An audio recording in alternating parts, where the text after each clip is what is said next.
কামাল আসাদুজ্জামান কামালকে পুলিশের একজন ডিআইজি ব্রিফ করছিল, বলছিল যে দেখেন একটারে মারি একটা পরে বাকিগুলো যায় না। না সারোয়ার ভাই, আপনি তদন্তটা করতে ক্ষতি কি?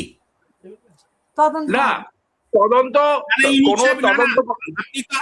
আপনাকে হেল্প করি, সংখ্যাও তো ইউনূস সাহেবরাই উল্টাপাল্টা করলো। প্রথমে বললো 2000 মারা গেছে, তারপর 1400, এখন এসছে 874-এ। এইটার একটা তদন্ত 2 মাসেই তো করবে। ইউএনের যে রিপোর্টটা আসছে সেইটাকে আমরা অথেন্টিকেটেড ধরতে পারি। সেই ইউএন এর রিপোর্টটাও একটা সুবিধাবাদ দিল আপনার। তো আমি বলি, শেখ হাসিনার বিরুদ্ধে 6 মামলার ইউনূস সরকারি ফাইনাল রিপোর্ট দিয়েছে। যে 6 জনের খুনের কথা বলেছে সে 6 জনই ফিরে এসে থানায় বলছে আমি মরিনি। এটা হাস্যকর জিনিস। না সেটা 5% 10% এরর হতে পারে, যে কোনো জায়গায় এরর থাকতে পারে। না সারোয়ার ভাই, একটা মানুষের মৃত্যু আল্লাহর শ্রেষ্ঠ সৃষ্টি, আপনি এটা তদন্ত করতে না আমি এরর থাকতে পারে। ইউএন এর রিপোর্টের উপরে একটা কোনো একজন এইটাকে একটা মানে প্রশ্ন করেছিল, ইউএন থেকে সেটাকে ক্লারিফাই করা হয়েছে তাদের রিপোর্ট অথেন্টিকেটেড। না আমাদের তদন্ত করতে ক্ষতি কি ছিল? সেইটা তো আমরা সেটা বারংবার বলেছি। আপনি বলছেন বিদেশের কোনো নির্ভর করব না। আমার সরকারের গোয়েন্দা, আমার সরকারের তদন্ত সংস্থা কি দুর্বল?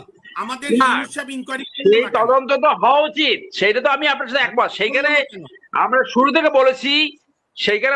বলছি যে এই মুক্তিযুদ্ধ নিয়ে যে একটা বাণিজ্য শুরু হয়েছে, যেখানে শহীদ মুক্তিযোদ্ধার তালিকা এখন পর্যন্ত করা হয় নাই, জীবিত মুক্তিযোদ্ধাদেরকে আওয়ামী লীগ এই বেনিফিট যে একটা নিকৃষ্ট একটা বাণিজ্য সৃষ্টি হয়েছে।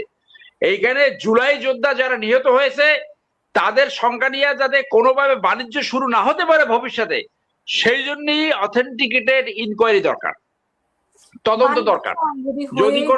যদি কোনো ভুল থাকে সেইটা সংশোধনযোগ্য। ভুল থাকতে পারে, এত বড় একটা মেসিভ কর্মযোগ্য, সেখানে 5-10% এরর হতে পারে, সেটা স্বাভাবিক। তো সেই জন্য বাংলাদেশে একটা তদন্ত করতে তো কোনো বাধা নেই, তদন্ত হয়েছে বিভিন্ন জায়গায়, কিন্তু একটা সার্বিক তদন্ত প্রয়োজন। তো সেই জন্য স্নাইপার ইস্যু এইগুলা, এই কথার কথা এইগুলা না জেনে, যাদের মিলিটারি সম্বন্ধে অস্ত্র সম্বন্ধে কোনো আইডিয়া নাই, একটা অনেক সময় ভাইরাল হওয়ার জন্য সুইপিং হিসাব প্রিমার করে, এইগুলো ওইরকম ধর্তব্য না। এখন ফরেন পলিসি মামুন ভাই যেটা বলছে তার সাথে আমার মিলবে না কখনোই, কারণ সে বামপন্থী রাজনীতি করে আসছে, তার একটা পোলারাইজেশন আলাদা আছে। আজকে পাকিস্তানের সাথে আমাদের যুদ্ধ হয়েছে, পাকিস্তানের নাম শুনলে উনি উত্তেজিত হয়ে যাচ্ছে আমার মনে হচ্ছে। তো উত্তেজিত হওয়ার কিছু নাই,